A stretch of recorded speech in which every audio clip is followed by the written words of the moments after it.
Bonjour à vous et bienvenue dans cette nouvelle émission. Comme vous l'avez vu grâce au titre, elle veut s'appeler Mon avis sur. Mon but va donc être de vous donner mon avis sur un film, un jeu vidéo, une série ou même une musique. Aujourd'hui on va voir un trailer qui m'a tapé dans l'œil pour plusieurs raisons. Déjà car il était top tendance France, ensuite car c'était Netflix, et pour finir car c'était un film Death Note. L'épisode d'aujourd'hui sera court car il parlera d'une bande-annonce tout simplement. Bon, pour commencer, les mangas et le cinéma n'ont jamais fait très bon ménage, et on a vu cela par la très petite dose de films fait à partir de mangas. Mais surtout car le film Dragon Ball Evolution était tout simplement un navet, pour être gentil. Et autant dire que pour quelqu'un qui a lu le manga Death Note comme moi, la bande-annonce ne vend pas du rêve. Dès le début de la bande-annonce, on peut voir Light, mais il ne ressemble pas du tout à son personnage et ne dégage pas du tout le caractère de celui-ci. On peut ensuite voir des pom-pom girls, et malheureusement je pense que ce film va souffrir d'un gros problème, c'est qu'il va être américanisé. Ce film sera adapté d'un manga japonais qui va parler d'un adolescent japonais vivant au Japon.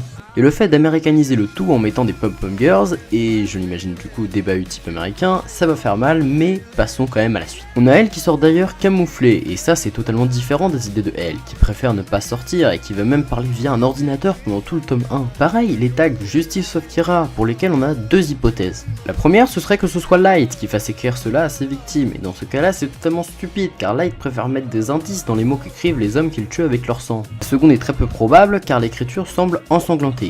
Mais elle consiste que ce soit de simples tacles de jeunes qui veulent se faire passer pour lui. On voit aussi Light embrasser une brune, et encore une fois, soit c'est Misa et c'est un très gros fail, soit c'est une copine qu'il a, mais elle sera sûrement importante, et c'est dommage de remplacer quelqu'un d'aussi important que Misa. Et aussi le gros problème, et ce qui me choque le plus dans cette bande-annonce, est la scène de la grande roue. Netflix veut nous faire un gros scénario à l'américaine, et faire de grosses scènes d'action impressionnantes, mais ce n'est pas du tout l'esprit du manga. Le manga se base lui sur des choses simples, une énigme complexe, mais où les personnages ne viennent pas faire des choses épiques. Donc si on perd ce fil là, je pense que Netflix a fait une très grosse erreur. On dirait qu'ils ont tout simplement regardé un synopsis sur Wikipédia et construit un scénario là-dessus. Je trouve donc ce trailer très décevant, et le problème avec les trailers est qu'ils sont souvent à mon goût meilleurs que les films. Alors Death Note, le film de Netflix, sera-t-il mauvais?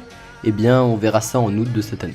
Sur ce, c'était Blastoff, merci d'avoir suivi cette critique. N'oubliez pas le like, le partage et de vous abonner à la chaîne, comme d'hab. Et moi je te dis à la prochaine!